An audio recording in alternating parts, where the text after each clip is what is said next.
I was once the strongest in the world. For 10 straight years, I lived in the mountains growing flowers and vegetables. And in the cultivation world, more and more sword masters and spell experts started showing up. So naturally, people talked about me less and less. Until one day, some idiot barged through my barrier and trampled my vegetable patch. He looked pitiful, crying his eyes out. He kept apologizing while trying to prop the fence back up. I had finally made it into Xuantian sect, but nobody wanted to take me as a disciple. They all thought I was stupid. No one wanted to teach me.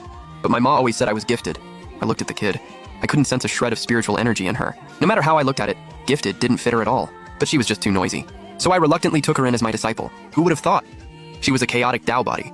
A genius you only see once in 10,000 years. Those idiots at Xuantian sect almost ruined a once-in-a-lifetime treasure. And just like that, 5 years passed. Jiang Xiaomian went from a mortal girl who couldn't even draw qi into her body to a graceful young woman. Her cultivation had steadily reached late golden core. Every day, other than cultivating, she helped me tend the garden. She cooked and did the laundry too. Life in the valley was rough, but she never complained.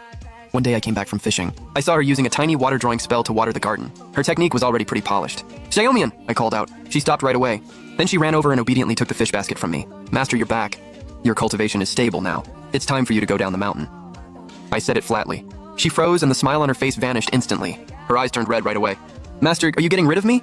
Go back to Xuantian sect. 5 years ago, they called you trash and cut off your path. Now go back and tell them they were the blind ones. My disciple is not going to carry the name of trash for life." But she bit her lip, her eyes full of reluctance. "No buts." My tone left no room for argument. "It's time to take back what belongs to you. Those people who look down on you, make them look up to you." I pulled a jade pendant from my robe. It looked old and plain. There was only one character carved on it, Lu. "This is a protective artifact I've nurtured with my blood essence for 100 years. Put it on. There aren't many people in this world who can threaten your life now. Go, finish what you need to do, then come back." Jiang Xiaomian knew she couldn't change my mind, so she could only nod through tears. Then she bowed to me 3 times. "Take care, master, I won't bring you shame."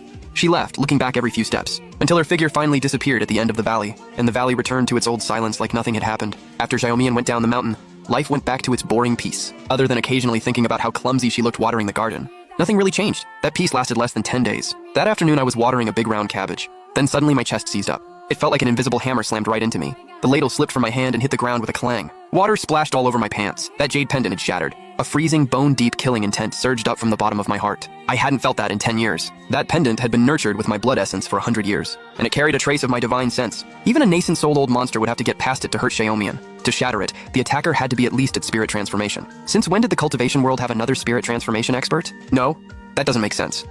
A spirit transformation cultivator's divine sense is absurdly strong. There was no way they couldn't sense the aura of my technique on that pendant. If they recognized my aura and still struck that hard, then they were coming for me. Good. I walked to the middle of the vegetable patch.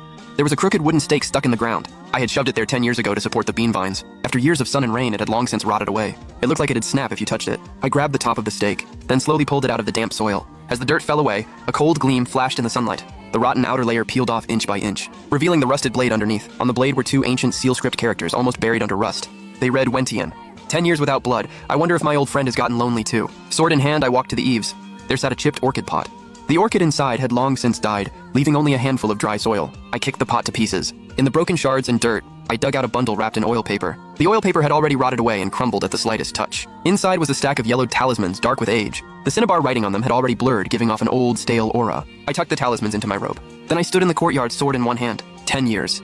I had lived in seclusion in these mountains for a full 10 years. Had the world already forgotten my name? Forgotten the fear of a sword hanging over their heads? A bunch of fools who don't know their place right under my nose. Founded a sword sect and called themselves righteous. And now they've gotten arrogant enough to lay a hand on my people. I took one step and my figure vanished from the valley. All that was left behind was a wrecked garden and a shattered flower pot. Looks like it's time for this world to remember the name Lu Beimu. When the pendant shattered, its remaining aura pulled me east. I didn't fly on my sword, I just kept walking at an easy pace. And with every step, mountains and rivers fell 100 miles behind me. After 10 years in seclusion, the world's spiritual energy seemed even thinner now, and the quality of cultivators had dropped right along with it. When I reached a mountain outpost, I heard a few young cultivators talking. Their clothes were fancy, and their swords were clearly high-end. Arrogance was written all over their faces. Obviously disciples from some major sect. You hear about it? That trash from Xuantian sect, Jiang Xiaomian, somehow got lucky. She actually pulled off Foundation Establishment while she was out training. So what if she did? A loser who can't even release spiritual energy is still bottom-tier trash even after Foundation Establishment. I heard she even injured senior brother Gu Yunfei. She's got a death wish.